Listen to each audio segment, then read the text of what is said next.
Nga 1 qershori hyn në fuqi marrëveshja e pensioneve me Italinë. Kryeministri Edi Rama ka ndarë në rrjetet sociale lajmin se Giorgia Meloni ka sjellë në Tiranë dokumentin final mbi procesin e zbatimit për pensionet me Italinë.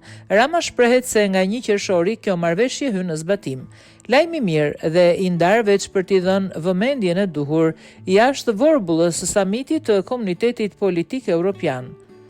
Motra solli në Tiranë dokumentin final të procesit të gjatë ligjor mbi zbatimin e marrëveshjes së pensioneve me Italinë, që do të thotë se nga 1 qershori 2025 shqiptarët e Italisë do të nisin të përfitojnë nga kjo marrëveshje kuptim plot për nivelin e ri të marrëdhënieve mes Shqipërisë dhe Italisë, shkruan Rama.